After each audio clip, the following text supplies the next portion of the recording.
Hello नमस्कार दोस्तों, आप सभी का स्वागत है हमारे इस यूट्यूब चैनल K2 एजुकेशन में। आज मैं इस वीडियो में एसएससी सीपीओ का जो डॉक्यूमेंट वेरिफिकेशन होने वाला है उसके बारे में मैं कंप्लीट डिटेल्स बताऊंगा। आपको इस वीडियो को देखने के बाद डॉक्यूमेंट वेरिफिकेशन से रिलेटेड कोई भी डाउट्स नहीं बचेंगे, इसका मैं गारंटी करता हूं। और मैंने मेडिकल से भी रिलेटेड कंप्लीट डिटेल्स की वीडियो बनाई है जो मेरे यूट्यूब चैनल पे है, आप उस वीडियो को भी देख सकते हैं। उसमें मैंने मेडिकल से रिलेटेड हर एक पॉइंट पे बात किया है, तो उस वीडियो को भी अगर आपने अभी तक नहीं देखा है तो वो वीडियो जाके आप देख लीजिए। और इस वीडियो में हम बात करने वाले डॉक्यूमेंट वेरिफिकेशन का, कि आपको कौन कौन सा डॉक्यूमेंट्स लेके जाना है वहाँ पे, कौन से डॉक्यूमेंट की क्रूशियल डेट कैसे चेक की जाती है, ओबीसी का कंप्लीट डाउट इसमें भी देखेंगे, एसटी एससी का जो सर्टिफिकेट्स है उसके बारे में भी देखेंगे, और डिग्री सर्टिफिकेट्स कब कब बना होना चाहिए, जिनका क्रूशियल डेट के बाद का बना हुआ उसका क्या होगा, और जिनका ओबीसी या कैटेगरी सर्टिफिकेट नहीं बना हुआ है या बना हुआ है तो लेकिन क्रूशियल डेट का बाद का बना हुआ है या बहुत पहले का बना हुआ है, तो उनको एफिडेविट कैसे बनवाना है, इस सब के बारे में हम लोग कंप्लीट डिटेल्स देखेंगे। और इस वीडियो के लास्ट में मैंने बहुत सारी इंपॉर्टेंट डिटेल्स भी बताया, लाइक आपको कौन कौन से डॉक्यूमेंट लेके जाने हैं जो बहुत जरूरी है। तो आप वीडियो को लास्ट तक जरूर देखें ताकि आपको डॉक्यूमेंट वेरिफिकेशन से रिलेटेड कोई भी डाउट्स ना बचे। तो चलिए वीडियो स्टार्ट करते हैं। तो सबसे पहले हम लोग बात कर लेते हैं कि क्रूशियल डेट। एसएससी सीपीओ का जो ये डॉक्यूमेंट वेरिफिकेशन होता है उसमें क्रूशियल डेट का बहुत ज्यादा रोल होता है। कि पहले ये जान लेते हैं कि क्रूशियल डेट होता क्या है। तो एक्चुअली जो नोटिफिकेशन आया था उसमें क्रूशियल डेट वहां पे बताया गया था, शुरुआत में बताया गया था कि 1/8/2023 यानी 1 अक्टूबर 2023 का से मतलब कि पहले का आपके सारे डॉक्यूमेंट्स बने होने चाहिए। लेकिन एसएससी एक कॉरिजेंडम जारी करता है और उसमें ये बताता है कि ये जो क्रूशियल डेट है वो गलत है। उसमें क्रूशियल डेट अपडेट करके बताता है कि 1/8/2024 से आपका पहले का सारा डॉक्यूमेंट्स बना होना चाहिए, या डिग्री सर्टिफिकेट हो या ओबीसी सर्टिफिकेट हो, ये सब सारी चीज।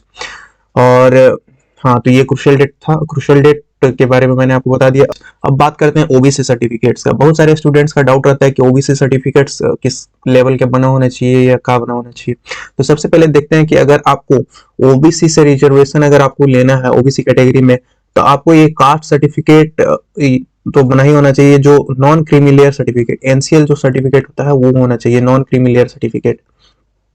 और ये भी आपको सेंट्रल लेवल का बना होना चाहिए। उसमें आपको लिखा रहता है government of India, government of India वहां पे लिखा रहेगा।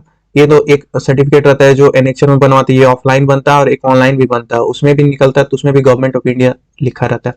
ऑनलाइन और ऑफलाइन दोनों वाला चल जाता है। तो ये ऑफलाइन का एनेक्चर, अगर आपने ओबीसी आपका अगर क्रूशियल डेट से बहुत पहले या बहुत बाद का बना हुआ है तो आप ये भी आप बनवा के ले जा सकते हैं वहां पे। सेंट्रल गवर्नमेंट का जो ओबीसी सर्टिफिकेट रहता है उसका पहचानने का क्या तरीका है, तो वहां पे आपको सबसे पहला चीज तो लिखा रहेगा कि गवर्नमेंट ऑफ इंडिया। उसके बाद वहां पे एक ओएम नंबर लिखा हुआ रहता है जो कुछ इस तरह से लिखा रहेगा, उसको आपको देखना है। और ओएम नंबर अगर लिखा हुआ है तो वो समझिए कि आपका सेंट्रल लेवल का ही बना हुआ है। एक चीज और इसमें आपको ये भी लिखा रहेगा कि does not belong to creamy layer. आप यहाँ पे पढ़ सकते हैं कि ये भी आपको देखा जाएगा वहां पे कि ये क्लियरली उसमें मेंशन है कि नहीं कि ये नॉन क्रीमी लेयर का मतलब सर्टिफिकेट है। तो ये चीज वहां पे आपको प्रॉपर चेक करेंगे। अब यहाँ पे देख लेते कुछ पॉइंट्स मैंने लिखे हुए हैं। शुड बी ऑन और बिफोर क्रूशियल डेट, मतलब कि 1/8/2024 से आपका 2024 से पहले का आपका ओबीसी सर्टिफिकेट बना होना चाहिए। और ये सेंट्रल लेवल का बना होना चाहिए सर्टिफिकेट। सेंट्रल मतलब कि आपका जो तहसीलदार है, मिनिमम तहसीलदार, उससे आपका ऊपर लेवल का ही बना होना चाहिए। एसडीओ लेवल या सीओ लेवल, सीओ का भी कभी कभी कहीं कहीं चल जाता है, एसडीओ डीसी ये सब लेवल का आपका सर्टिफिकेट्स बना हुआ है तो आप निश्चिंत रहें। उसके बाद अगर आपका ओबीसी सर्टिफिकेट अगर क्रूशियल डेट का नहीं बना हुआ है तो आप पुराना सर्टिफिकेट वहां पे ले जाइए, और जो लेटेस्ट सर्टिफिकेट बनवाए हैं वो आप ले जाइए। और उसके अलावा आप एफिडेविट भी करवा के ले जाइए। एफिडेविट में जनरली क्या करवाना है कि आपको मतलब कि जहां से एफिडेविट बनता है वहां पे आपको जाना है और वहां पे आपको बताना है कि हम मतलब कि उस टाइम पीरियड में हम नॉन क्रीमी लेयर ही थे, एनसीएल के अंदर ही बिलोंग करते हैं, तो वही चीज आपको बताना है।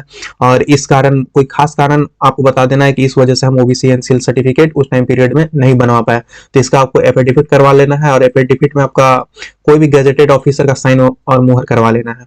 इसके बाद आपको ले जाना है तो आपको जनरली एक्सेप्ट कर लेते हैं ये एफिडेविट। इसके बाद आपको बताई दिया साइन और स्टैंप होना चाहिए गजेटेड ऑफिसर का। और ये आपका एनेक्चर जो 6 का ये फॉर्म रहता है इससे भी आप बना सकते हैं, ये ऑफलाइन प्रोसेस है बनाने का ओबीसी सर्टिफिकेट। अब हम लोग आगे नेक्स्ट टॉपिक पे बात कर लेते हैं ईडब्ल्यूएस। बहुत सारे स्टूडेंट्स का डाउट रहता है कि ईडब्ल्यूएस किस फाइनेंशियल ईयर का बना होना चाहिए।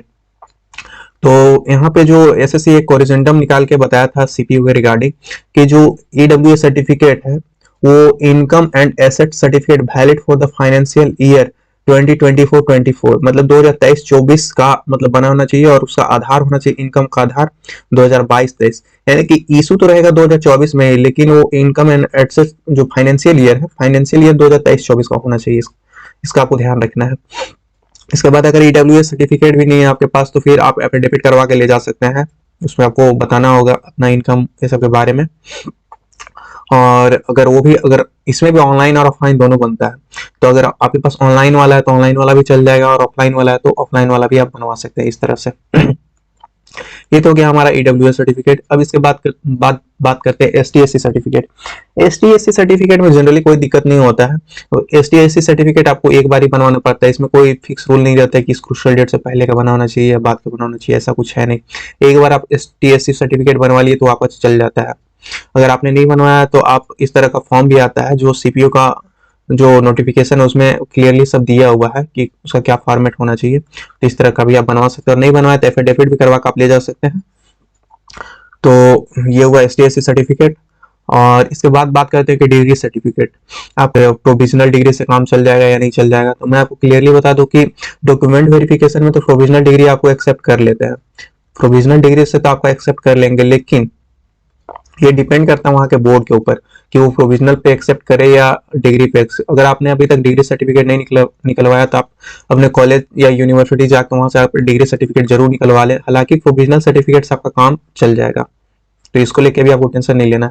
और डिग्री में एक चीज और डाउट रहता है बच्चों का कि ये कब का बना, मतलब कि कब का होना चाहिए। तो ये आपको बता दें कि आपका क्रूशियल डेट जो है उससे पहले आपका रिजल्ट आ जाना चाहिए। हालांकि मान लीजिए कि मार्कशीट आपका नहीं आया है या फिर डिग्री सर्टिफिकेट नहीं आया है, तो जो रिजल्ट पब्लिकेशन का जो डेट है वो क्रूशियल डेट से पहले का होना चाहिए, रिजल्ट पब्लिकेशन डेट।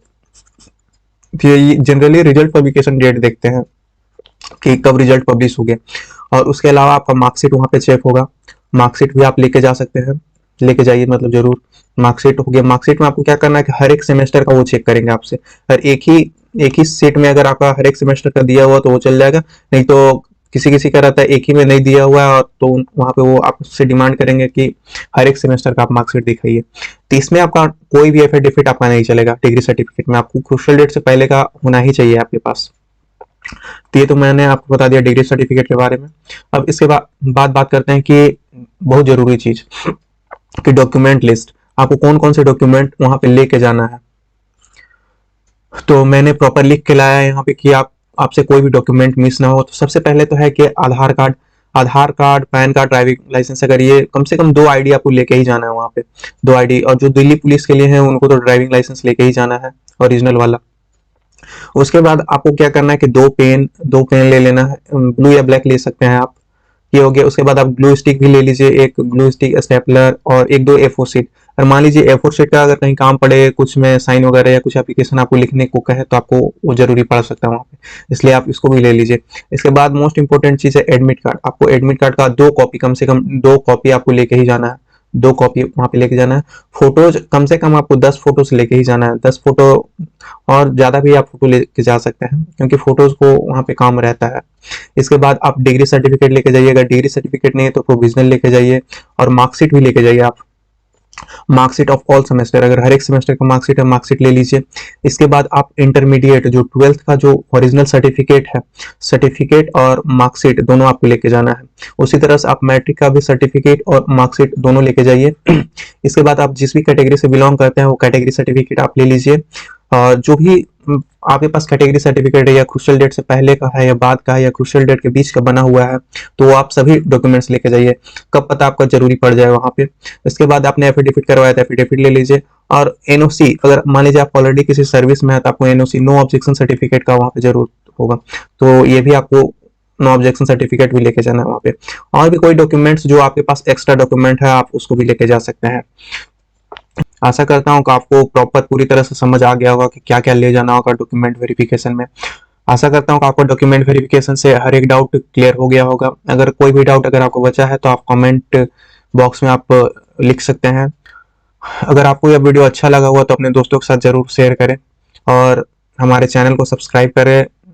और जो भी दोस्त का मेडिकल है, वो मेरा मेडिकल से रिलेटेड जो मैंने वीडियो बनाया है उस वीडियो में मैंने पूरी डिटेल से बात की है, तो आप उस वीडियो को भी देख सकते हैं हमारे चैनल पे। उस मेडिकल के वीडियो को देखने के बाद आपको मेडिकल से रिलेटेड कोई भी डाउट नहीं बचेगा। चलिए फिर मिलते हैं किसी नेक्स्ट वीडियो में, तब तक के लिए बाय बाय।